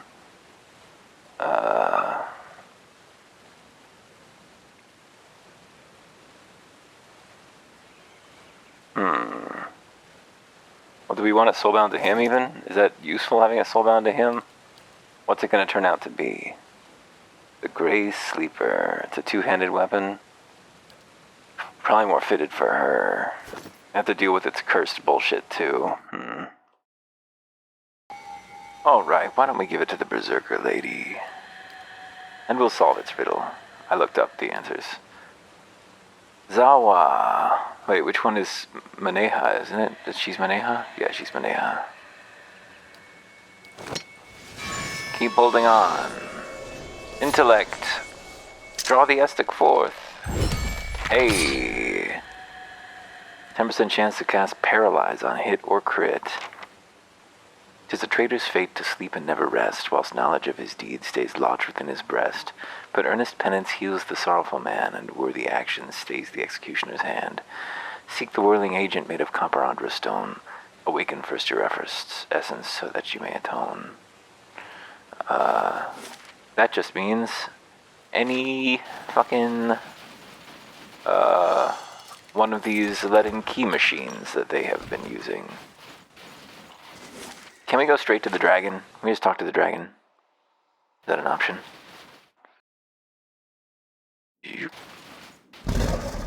The dragon turns its head to look at us. Its eyes are red and clouded like dirty ice, and its sides heave with labored breaths. Frosty plumes jet between its teeth. Leave now. You look ill. I can still peel the flesh from your bones. The dragon coughs, spattering the ice with crimson droplets. We see something femur-shaped stuck between its teeth. You're barely staying on your feet. If you wanted to kill me, you'd have tried already. Careful, I killed the last wanderer I found in these parts. Did you eat Ygadir, the man by the road? Was that rodent's name? I only know that he tasted mealy and lean. The dragon probes the leg bone with its tongue. He came looking for his soul twin. What did that have to do with you? Were you his soul twin? While he lived, his suffering became mine, and as he drew closer, his weakness infected my essence. The dragon flicks its tail. I can never be strong while a soul twin of mine lives. Zawa frowns thoughtfully. I've always felt if I had a soul twin, we would be good friends. I had not considered the advantages of being able to pummel them. I take it you've been through this before. Since I was a worm, sudden fits of agony and terror would paralyze me. I was a prisoner to experiences that weren't mine. The dragon's tail slowly coils and uncoils. Eventually I noticed something similar in my fellow hatchlings. I felt their cries and shrieks become mine as they nipped and flew at one another. How'd you become linked with your siblings? It snorts. I don't waste my time with the mysteries of souls, what sunders them and how the turning of the wheel apportions them. What matters is power, survival. I killed as many of the other hatchlings as I could. I felt their pain, but I also felt parts of their soul become mine. I slaughtered and devoured, and the scent of blood drove my siblings to a frenzy. Our nest became a maelstrom of chaos as we fought, dying and feeding on it together. At last, only a handful of us were left. We were sickened by all we'd consumed and suffered. I've heard of rare instances in which soul twins could absorb one another's essence. And you understand my choice, vanquish or perish. I eventually hunted down some of my missing siblings. Others returned to me in other skins and other lives, as that boy did. I understand you did what you had to do to survive. Indeed. Something churns noisily in the dragon's stomach. As interesting as this conversation has been, I've had enough of it. Calm down. Friends are more useful than enemies. It looks at us, still crunching and splintering the bone between its teeth. Finally, it swallows the jagged mess. Perhaps you're right. Yet what will you offer me if I let you go? As a watcher, I could sever the connection to your soul twins. Actually, you can't. Lies. You would make me vulnerable. How foolish I was to nearly fall for your tricks. Listen to my voice and know I tell the truth. I will help you. Very well, but I warn you. Something about it seems broken, a place of leaking essence like blood. We cauterize it. It doesn't bite us first, but you hold on as the wound in the dragon's essence fuses shut. Hear its shriek recede. At last, we pull back and the physical world takes shape around us once more. I feel it. Some part of me aches, yet another is healed. I no longer feel the tug of so many others. You have done as you said. Now take this and consider the debt paid. I won't harm you or those who travel with you, but I make no promises for any others who wander to my cave. Now please, leave me to rest. We might come back and murder it at some point. It seems tough. But we needed to help him to get that big whack of experience. Look, we're close to level 14. That would be the same level as enormous dragon. That's what level he is 14. I think. We gotta go down to Chilan Li and talk to the... Dana Fergus leaves the stronghold. Hopefully we didn't need to talk to her. The Estek seems to hum as it nears the Ingwithan machine. Something arcs between the steel blade and the Adra core of the ancient device. The voices in the Estek grow quieter and the weapon feels more powerful. New writing appears upon the blade. Find the sun-kissed hillocks where the dead folk sleep. Rest beside their wasting flesh. Inspect what dreams you reap. Any graveyard. There is one that we know of down in Heritage Hill. I'll keep an eye on things here. Everything here is good and normal now. This is the graveyard? This is the graveyard, right? Deep. The loamy soil squishes underfoot and something invisible seems to rise from it. You detect essence, faint and barely perceptible, drifting up from the graveyard. The gray sleeper seems to feed on it and the strange voices grow quieter still. Fingers of the world, Adra strong and whole, kneel before pillars that bring order to your soul. This is just back at Kadnua, where the fingies reach through the ground. Yoop.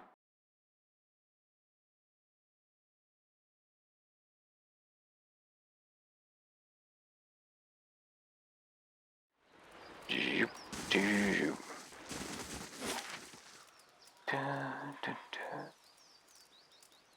Fingers are here.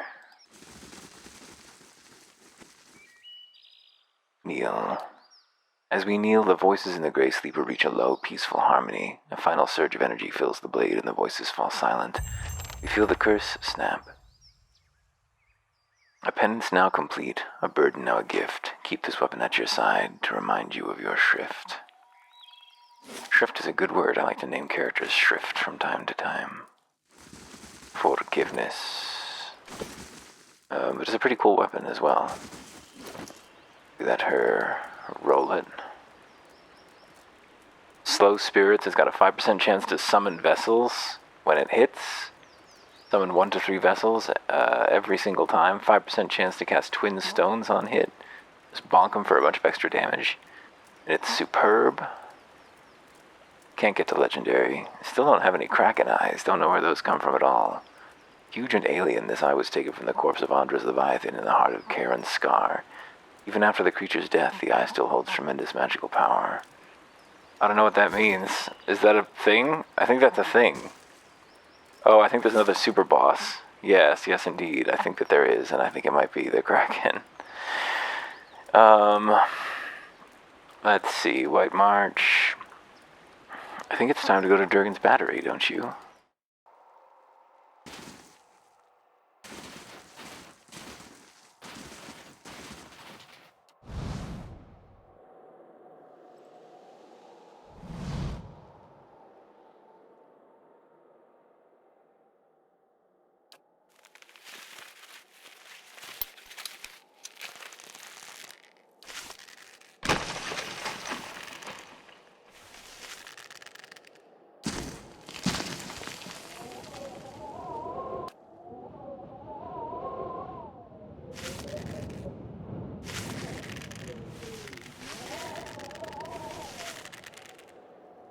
Oh, excuse me, I've been muted. Well, we just saved a man.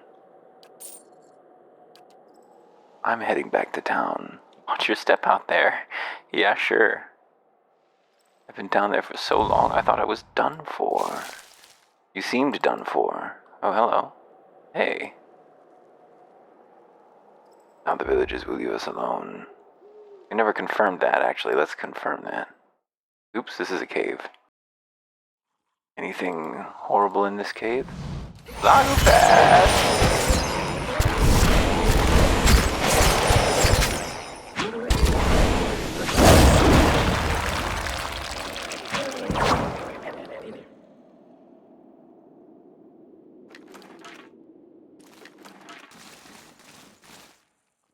Frost ooze? Just a lone survivor. Petrified. It's interesting that this world is so full of creatures that evolved to render their opponents insensible for, like, a matter of seconds. I guess that's all it takes in nature. Why did Durance get bird legs? When did Durance get bird legs? Does Durance have bird legs? Ooh, Hero's Mantle. Some damage reduction, sure. Hand it over. More Lagufest! Never enough.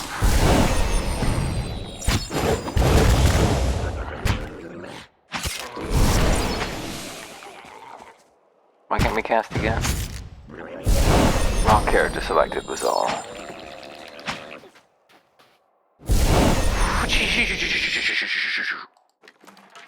Did we cross some kind of chasm by doing that?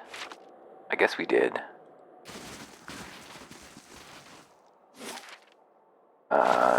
We should probably confirm. Wait. Didn't we talk to the matron, though? And we didn't have the opportunity to confirm anything? Oh, the Agufeth and Fiara's artifacts. So yeah, we found them. Okay, for the girl at the inn.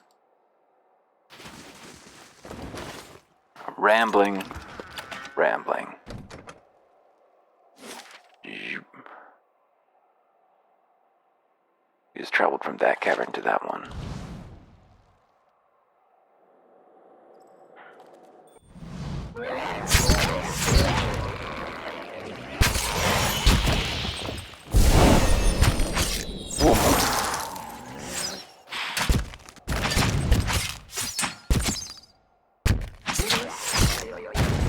Man, these ice blights just take time to destroy.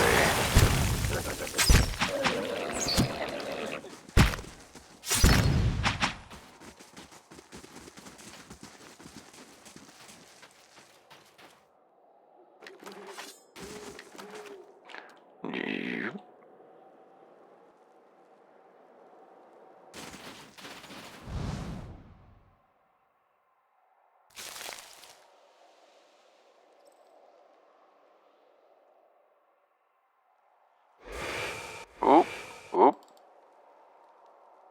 Seems we're finding our way to the battery store here. Spirits. That caravan must have had a half a ton of steel. Coinmaster Zoldan's finally getting his way. For now, the other commandants will have his head. Only if they don't tear each other to pieces first. I heard Maron and Exandru. Shh. Last we want is to get on Maron's bad side. Fine, just say the words then. I'm getting hoarse. There's words to open the door.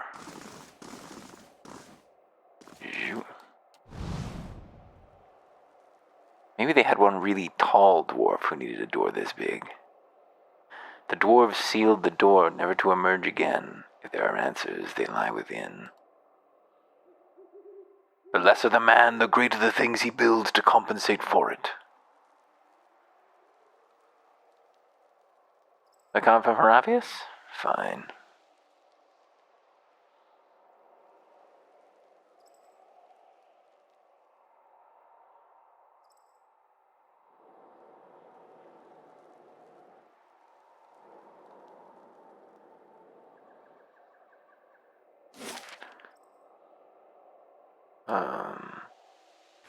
I guess we'll just go back.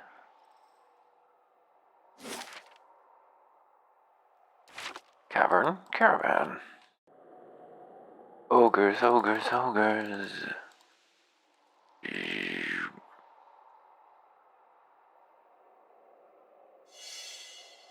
I see a dead man. Oh, they're defending the dead man. Weird.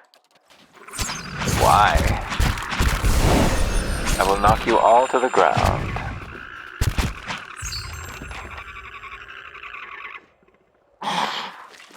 Terrifying. Ring of protection. Sure. You didn't have to die. I don't know why you chose to. It's all on you, just so we're clear. Where's Fulvanos? That's what I need to know. Oh, hello. Hello there. Always good to see more kith on the road. You can relax for the time being. Ingetir will let me know if any ogres come up on us. Ought to be heading down the mountain soon, but I've still got some supplies if you need anything. Do you know of a man named Galvino? I think everyone knows Galvino. There's a cabin a little ways north of here. You want to follow the road a ways, then head into the trees. Don't go too far north, though. Got bandits crawling all over the road into the pass. Which way to Durgan's Battery? You're one of those, huh? Just follow the road north and west across the ridge. You'll know it when you see it. Have a care. Logafeth moved into the area not long ago, and they've already made short work of a few caravans. Who are you? Name's Taragare. I come up to Stalwart sometimes to trade. Nothing fancy like Durin has, just supplies, ingredients. Came out here to get some air after the raid. Never been much of one for towns. What you got for sale? Some exceptional stuff, some potions of major endurance. Those are always useful. Not that we've ever used one, but they could be useful. And imagine a world in which they make themselves useful. Do they stack max to 5?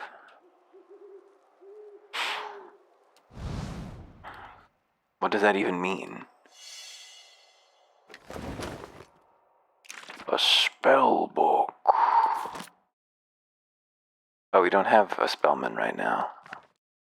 Of course, he's been evicted from the party. A trap. The Recluse of the White March. Might be Galvino.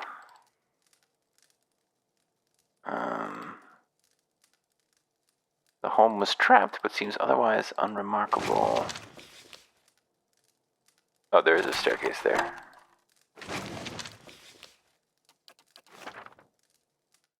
Yoop.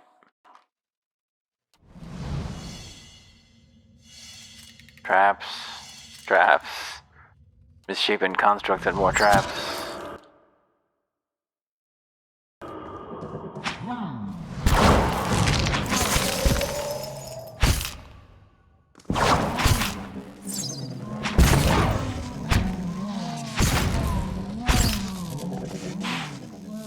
Snipe them.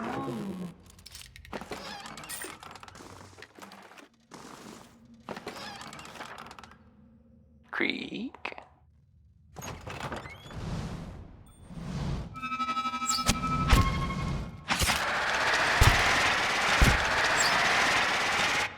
Combat's getting right noisy. Subject roster. The paper contains a loose list of apparent personages separated by dates. Godin Dog, Longwatch Falls bandits. Meckwin's Dog, Imprima, some smuggler. Folk's Dog, murderer, nice hair. Rutling's Dog, idiot who tried to knife me. Under the knife is noted a different hand. Diverus, devil, just give me numbers. Where is the devil?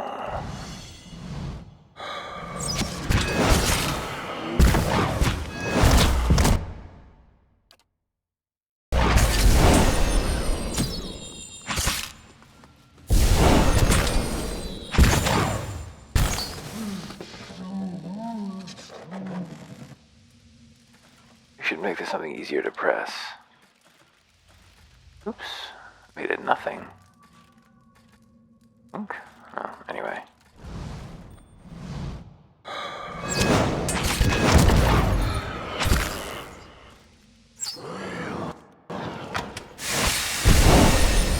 You knew the trap was there.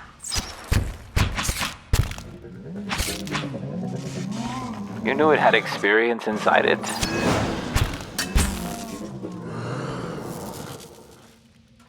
Somebody wants to be let out. Into all this, are you certain? It's pretty brutal out here.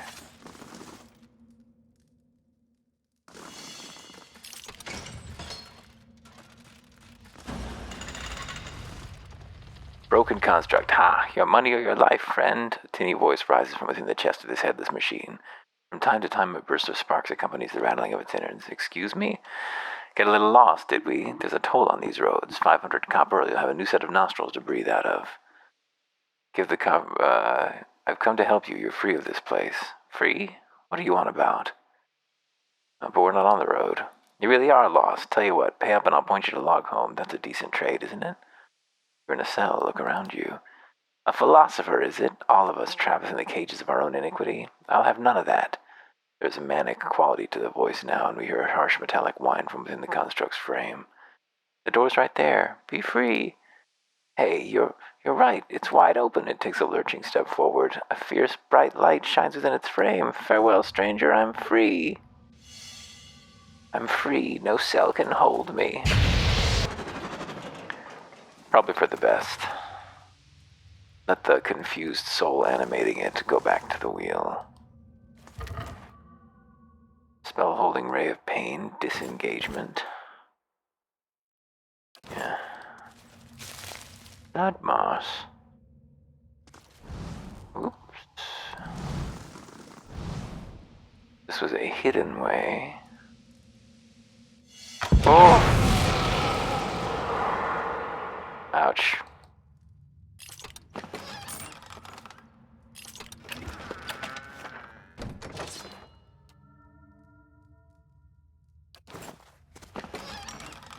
Oh, there's 3 containers over here.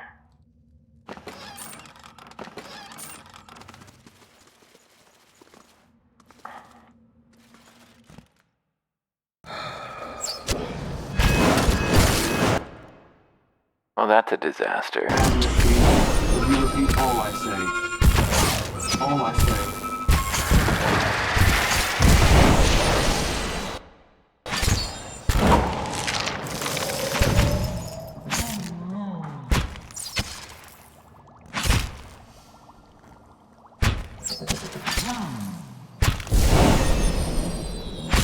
Why are we not fighting? Team.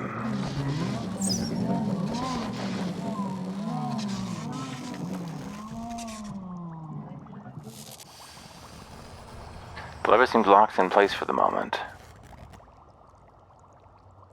We hear a faint, reedy voice singing tunelessly. Subject, Bale, sir. She has outdone herself with this one, Bale, sir. A common robber with some natural talent for cipher abilities. It has gone to his head. The Bazzo believes he is the next Antonio, I think. In any case, the world will be well rid of him.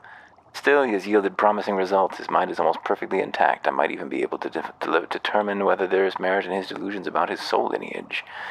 But I made a foolish mistake of leaving the man's pistol on my work table. His essence is bound to the weapon rather than the body. I undertook to build for him. Even bodiless, this fool seeks to trouble me.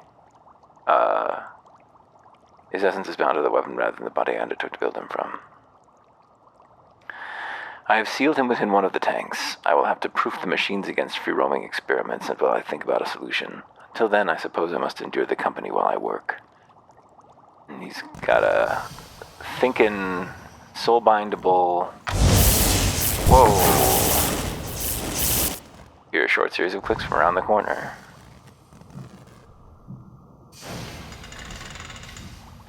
Still stuck? Spell, sir. I'm free, Galvino. I will eat your hide, you. Vino, I will. That might have happened if you'd been patient. There's the gun. Not soulbound. Fell stroke. Adventurers from all over Rayora go to the living lands in search of fame and fortune. Antonio went to rob them. When the bandits made their move, Antonio was ready. He became a feared robber and the subject of many campfire tales. It's fine. Ambushing. Wow, plus 25% damage. That's a lot. 25 to 35 damage per hit. I just don't think it's going to stand up to our soulbound weapons. I think this is a good level. No, maybe not. Tactical meld.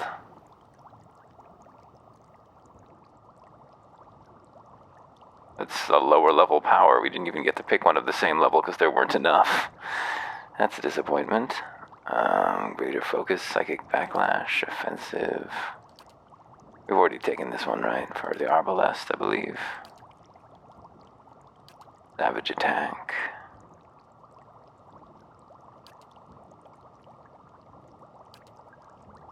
Oh yeah, marksman, sure.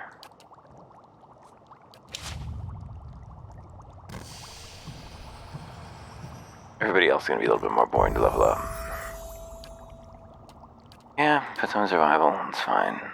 Take a bonus first level. Any of these like really high level abilities? Aggrandizing radiance. Apprentice's sneak attack.